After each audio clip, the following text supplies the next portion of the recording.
The Tekken series might have a slight problem, so let's talk about it. Tekken is known as one of the biggest 3D fighting game series of all time, best known for its unique playstyle, its epic music, and all of its charming characters. But what if there are too many characters? Normally in video games this wouldn't be an issue. Typically, more is better. In most games this isn't a problem, like Super Smash Bros., Guilty Gear, Dead or Alive, Mortal Kombat. The difference between those games and Tekken is how much freedom the developers give you with each character. With those games, new characters are always welcome. New character announcements get fans excited. Not to say that with Tekken it isn't welcome, but with the announcement of each new character comes its own problems. And here's why. In fighting games, characters have certain moves. It's what makes them distinct, different from everyone else. It's your job as the player to pick whatever character you like, learn the best way to play that character, and find out the ins and outs, strengths and weaknesses of their certain moves. Normally this wouldn't be an issue, but if you have ever seen a Tekken move list, it kind of looks like this.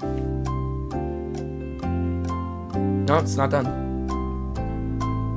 It's still going. Almost there.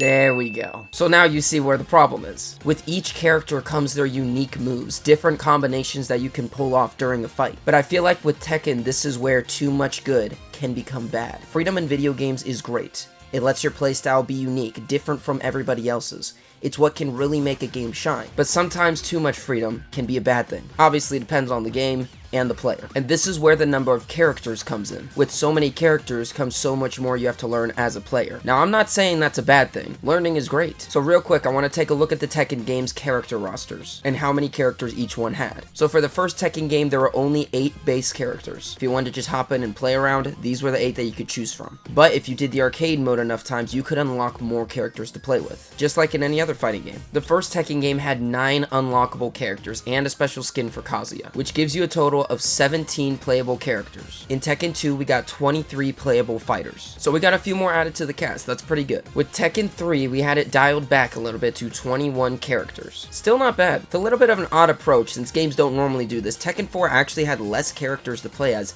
than Tekken 3, with returning characters coming back as merely different costumes for certain characters. Tekken 5 then upgraded the roster with 30 playable characters. Here's where things start kinda getting out of hand. In Tekken 6, the roster grew even bigger with 40 playable characters. That's a lot of characters. Then we get to Tekken 7 with 36 fighters in its base roster, and adding up the DLC, you have 51 playable characters. 51 in a game where each character has what seems like almost 100 different move combinations that they can perform. You have 51 characters that you have to learn the ins and outs of if you want to defeat them. From a distance or to the casual gamer, like myself, the more characters, the better. You get more of a choice of who you want to play as and figure out what playstyle fits best for you. But for the hardcore gamer, I can see why that's a problem. So now here we are finally at Tekken 8 with 32 base fighters confirmed, which is less than what Tekken 7 had, but with 4 more characters already in the works for the Year 1 DLC. But the reason I'm talking about this today is because of a part of an interview I saw with the developers of the game, where they kind of discussed and talked about what goes into the decision making of how many and what characters make it into the Tekken games. And it really gets you thinking, because sometimes less is more. I think the reason that more characters works for games like Super Smash Bros. Ultimate is because of the small moveset that each character has. Sure, the inputs are the same for each character, but what those certain inputs can do is what makes them different. So in the end, all the basics of them are the same, and there's really not too many moves that you have to learn. It's more of when to use them. But with Tekken, that's a whole different story. But I suppose in the end you could say, oh Mike, what are you talking about? Just get good, you got a skill issue. And yeah, you're right, I do. But do I really want to learn 51 different characters' fighting styles? No.